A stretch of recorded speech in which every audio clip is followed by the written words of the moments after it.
Kejadian pasal 13. Abram dan Lot berpisah. Maka pergilah Abram dari Mesir ke tanah Negeb dengan istrinya dan segala kepunyaannya, dan Lot pun bersama-sama dengan dia. Adapun Abram sangat kaya, banyak ternak, perak dan emasnya.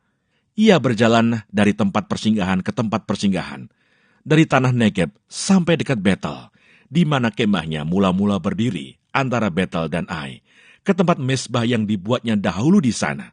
Disitulah Abram memanggil nama Tuhan. Juga Lot yang ikut bersama-sama dengan Abram, mempunyai domba dan lembu dan kemah. Tetapi negeri itu tidak cukup luas bagi mereka untuk diam bersama-sama, sebab harta milik mereka amat banyak, sehingga mereka tidak dapat diam bersama-sama. Karena itu terjadilah perkelahian antara para gembala Abram dan para gembala Lot. Waktu itu orang Kanaan dan orang Feris diam di negeri itu. Maka berkatalah Abram kepada Lot, "Janganlah kiranya ada perkelahian antara aku dan engkau, dan antara para gembalaku dan para gembalamu, sebab kita ini kerabat. Bukankah seluruh negeri ini terbuka untuk engkau? Baiklah pisahkan dirimu daripadaku. Jika engkau ke kiri, maka aku ke kanan. Jika engkau ke kanan, maka aku ke kiri." Lalu Lot melayangkan pandangnya, dan dilihatnya lah bahwa seluruh lembah Yordan banyak airnya, seperti taman Tuhan, seperti tanah Mesir, sampai ke Zoar. Hal itu terjadi sebelum Tuhan memusnahkan Sodom dan Gomora. Sebab itu Lot memilih baginya seluruh lembah Yordan itu. Lalu ia berangkat ke sebelah timur dan mereka berpisah. Abram menetap di tanah Kanaan, tetapi Lot menetap di kota-kota lembah Yordan dan berkemah di dekat Sodom. Adapun orang Sodom sangat jahat dan berdosa terhadap Tuhan.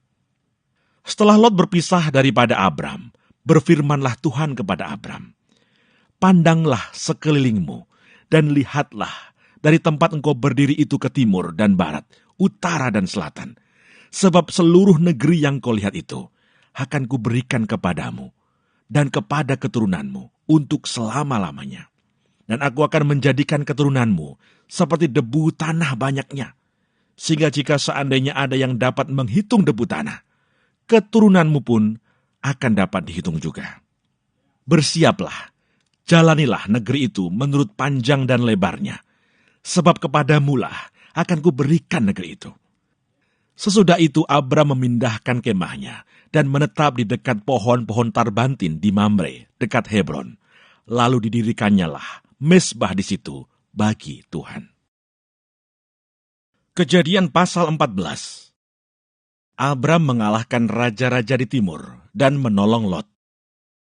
Pada zaman Amrafel, Raja Sinear, Aryuh, Raja Elasar, Kedorlaomer, Raja Elam, dan Tideal, Raja Goyim, terjadilah bahwa raja-raja ini berperang melawan Bera, Raja Sodom, Birisya, Raja Gomora, Shinab, Raja Atma, Shemeber, Raja Seboim, dan Raja Negeri Bela, yakni negeri Soar.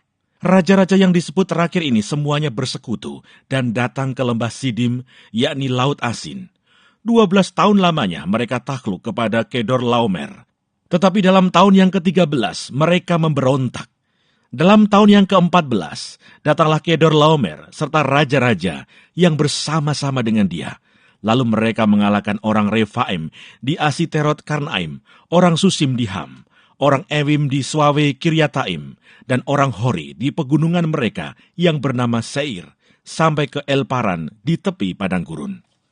Sesudah itu baliklah mereka dan sampai ke En-Mispat, yakni Kades, dan mengalahkan seluruh daerah orang Amalek, dan juga orang Amori yang diam di Haseson Tamar. Lalu keluarlah Raja Negeri Sodom, Raja Negeri Gomora, Raja Negeri Atma, Raja Negeri Seboim, dan Raja Negeri Bela, yakni negeri Soar, dan mengatur barisan perangnya melawan mereka di lembah Sidim, melawan Kedorlaomer, Raja Elam, Tideal, Raja Goyim, Amrafel, Raja Sinear, dan Aryuh, Raja Elasar. 4 raja lawan 5. Di lembah Sidim itu, di mana-mana ada sumur aspal. Ketika Raja Sodom dan Raja Gomora melarikan diri, jatuhlah mereka ke dalamnya, dan orang-orang yang masih tinggal hidup melarikan diri ke pegunungan. segala harta benda Sodom dan Gomora, beserta segala bahan makanan dirampas musuh. Lalu mereka pergi. Juga Lot, anak saudara Abram, beserta harta bendanya dibawa musuh. Lalu mereka pergi, sebab Lot itu diam di Sodom. Kemudian datanglah seorang pelarian dan menceritakan hal ini kepada Abram, orang Ibrani itu, yang tinggal dekat pohon-pohon tarbantin kepunyaan Mamre, orang Amori itu, saudara Eskol dan Aner, yakni teman-teman sekutu Abram. Ketika Abram mendengar bahwa anak saudaranya tertawan, maka dikerahkannyalah orang-orangnya yang terlatih, yakni mereka yang lahir di rumahnya, 318 orang banyaknya, lalu mengejar musuh sampai ke Dan. Dan pada waktu malam berbagilah mereka, ia dan hamba-hambanya itu, untuk melawan musuh. Mereka mengalahkan dan mengejar musuh sampai ke Hoba di sebelah utara Damsyik. Dibawanyalah kembali segala harta benda itu, juga Lot, anak saudaranya itu, serta harta bendanya dibawanya kembali. Demikian juga perempuan-perempuan dan orang-orangnya.